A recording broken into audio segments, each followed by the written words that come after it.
The salt spray stung my face like 1,000 tiny needles that morning, the kind that reminds you you're alive if you're stubborn enough to be out on the water before dawn. I'm Elias Thorne, born and raised in the fog-shrouded arms of Port Whisper, a scrappy coastal village in Maine where the Atlantic chews on the rocks like it's got a grudge. 40 years hauling lobster traps off the family dory, my hands call used thicker than old boot leather, my back bent like the hull of the Salt's Fury after one too many nor'easters.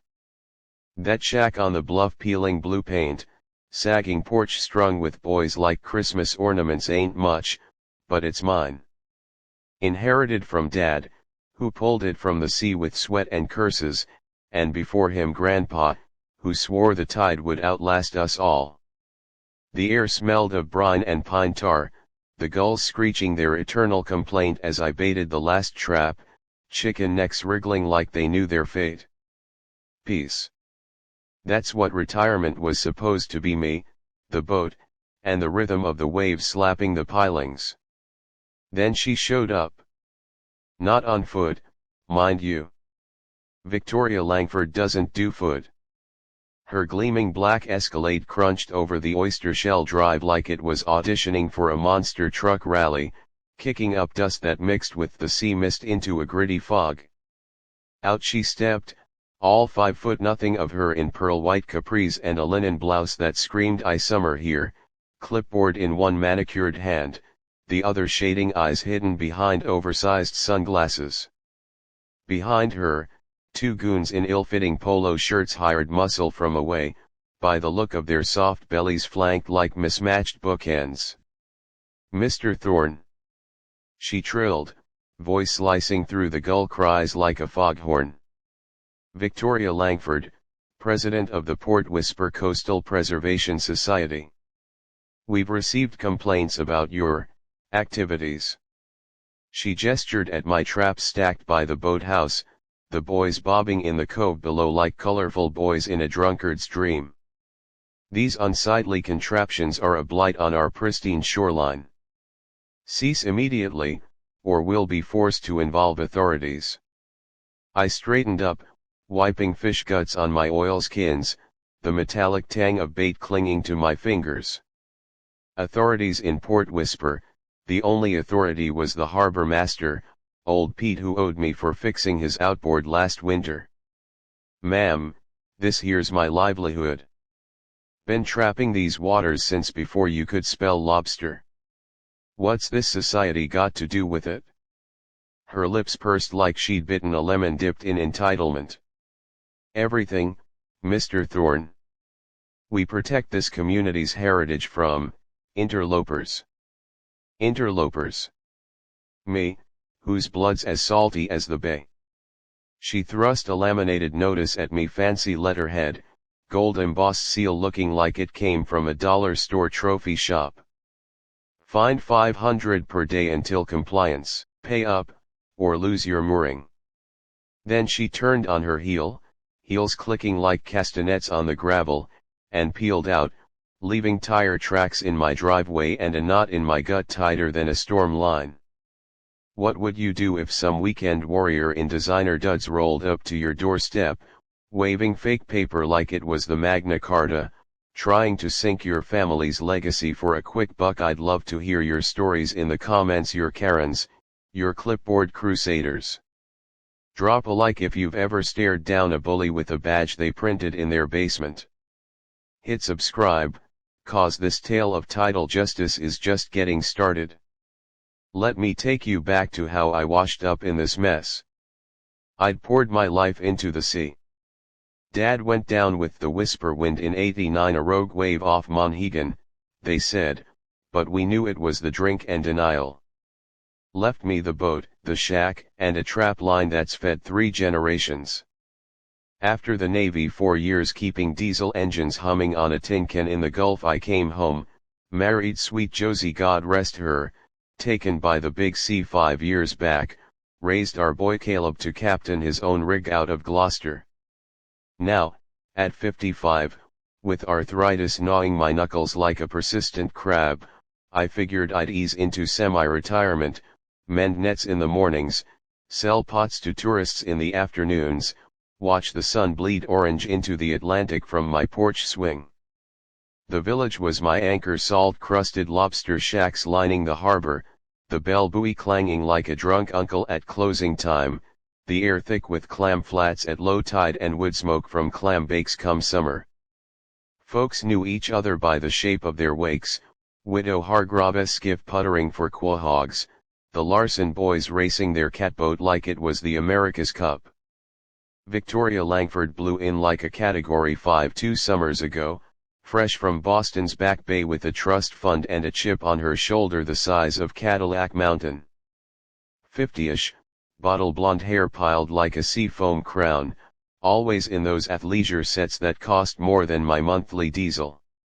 Her husband now, from the whispers, was some venture capitalist who dumped her for a younger model, leaving her with a 7-figure settlement and a vendetta against anything that smelled of old money or, worse, no money at all. She bought the old McPhee estate up the bluff, that eyesore Victorian with the Widow's Walk, and immediately started revitalizing the village. Coffee shop with 12 lats. Yoga on the pier. And the Coastal Preservation Society that was her masterpiece, a non-profit she'd cobbled together with a website that looked like it was designed by a drunk intern and a PO box in Augusta. Dues from members, mostly her bridge club ladies from away, funneled into preservation efforts, which smelled fishier than a bait bucket left in the sun. Her beef with me, simple greed wrapped in green ribbon. My shack sat on 2 acres of prime waterfront bluff dropping straight to a sheltered cove, perfect for a boutique marina or those glassbox condos the city slickers crave. Victoria dreamed big, turn Port Whisper into Maine's Hamptons, flip the properties, pocket the profits. But to do that, she needed my land cheap. Enter the society, fake bylaws banning commercial fishing within 500 feet of heritage beaches, complaints filed with the harbor master who she bribed with a donation check that bounced like a porpoise. My traps not the issue. They were her excuse to harass me into selling for pennies, under duress. Threaten my livelihood, isolate me from neighbors, paint me as the village pariah polluting the pristine waters she pretended to protect. Stakes everything.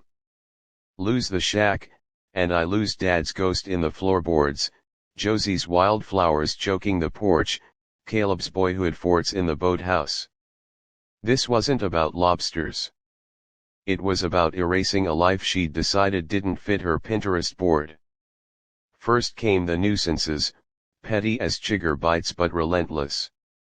A week after her visit, my mailbox bulged with a cease and desist from a lawyer in Portland, 5,000 demand for visual pollution or they'd sue.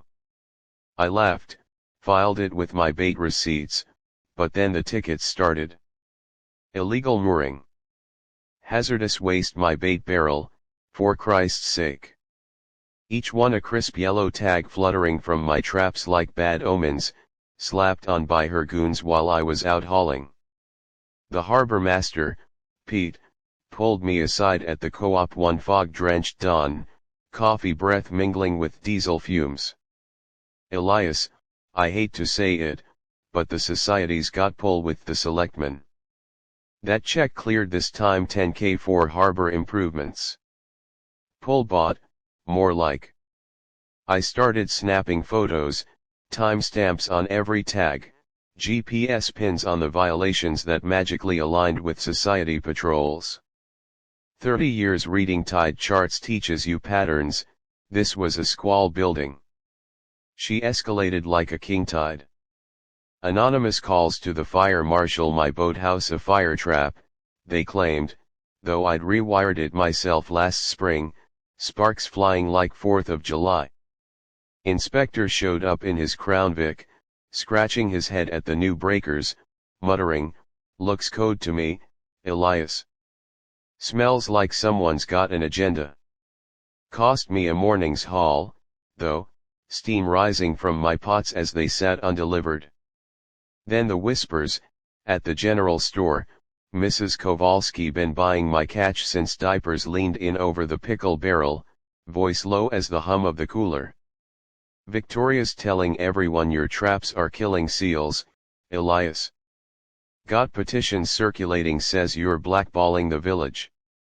Seals I'd released more than she'd seen in her life. But the damage stuck, a couple tourist traps cancelled orders, muttering about bad optics. Humor kept me afloat, that and black coffee strong as tar. One afternoon, as I mended nets on the porch, the twine rasping soft against my palms, gulls wheeling overhead like feathered spies, her Escalade rumbled up again. This time, she brought a marine biologist, a weaselly kid in khakis clutching a clipboard like a shield. "Mr. Thorne, your boys are entangling migratory birds," the kid stammered, while Victoria beamed like a cat with cream. I handed him a beer from the cooler, foam hissing in the humid air. "Son, those boys have been bobbing since Reagan. Birds nest on M more than tangle."